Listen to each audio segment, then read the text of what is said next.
13 दिनों तक चले हमलों के बाद अमेरिका और ईरान के बीच एक बार फिर बातचीत की कोशिश शुरू हो गई है।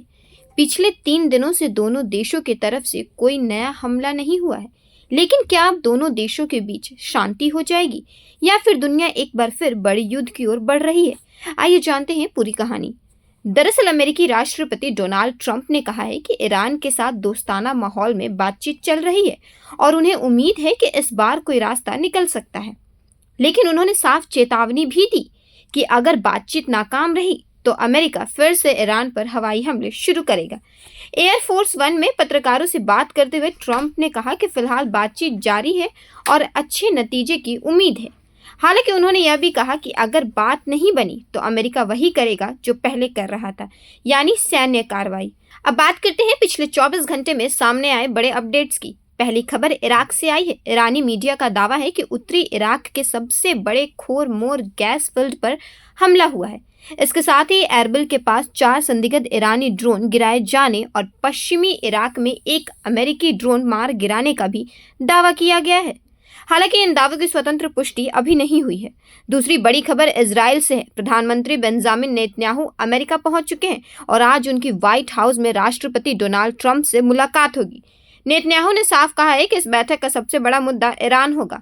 माना जा रहा है कि दोनों नेता ईरान युद्ध, क्षेत्रीय सुरक्षा और आगे की रणनीति पर चर्चा करेंगे। तीसरी बड़ी बात यह है कि ईरान ने अमेरिका के साथ बातचीत की खबरों को खारिज कर दिया है। ईरान के विदेश मंत्रालय का कहना है कि फिलहाल अमेरिका के साथ कोई औपचारिक बातचीत नहीं चल रही है और बातचीत की पहल करने की खबरें सही नहीं है। अब जानते हैं दुनिया की चिंता बढ़ाने वाला सबसे बड़ा मुद्दा। अगर हॉर्मुज जल मरुमध्य और बाब अल मंदेब जैसे अहम समुद्री रास्ते बंद हो जाते हैं तो पूरी दुनिया में तेल की सप्लाई प्रभावित हो सकती है। इससे कच्चे तेल की कीमतें बढ़ेंगी, माल ढुलाई महंगी होगी और महंगाई भी तेजी से बढ़ सकती है। हालांकि फिलहाल तनाव कुछ कम होने से अंतर्राष्ट्रीय बाजार में कच्चे तेल की कीमतों में गिरावट देखने को मिली है, लेकिन बाजार अभी भी सतर्क है। अब सवाल यह है कि आखिर समझौता इतना मुश्किल क्यों है?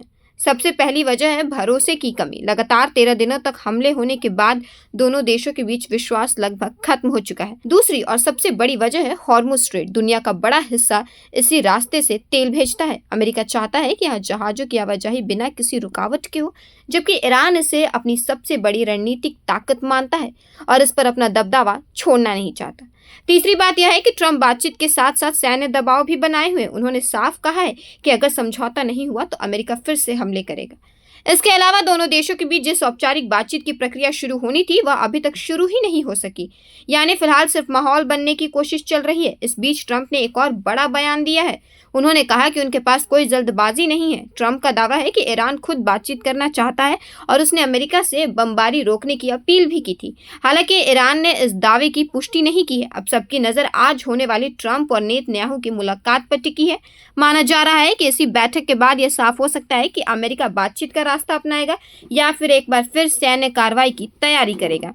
फिलहाल दुनिया इंतजार कर रही है कि क्या बातचीत से शांति आएगी या फिर मध्य पूर्व एक बार फिर बड़े संघर्ष की आग में झुलस जाएगा। इस पूरे मामले पर आपकी क्या राय है, हमें कमेंट करके जरूर बताएं और ऐसी ही तमाम बड़ी अपडेट्स के लिए देखते रहें प्रभात खबर। धन्यवाद। प्रभातखबर.com, विश्वास वही, रफ्तार नहीं।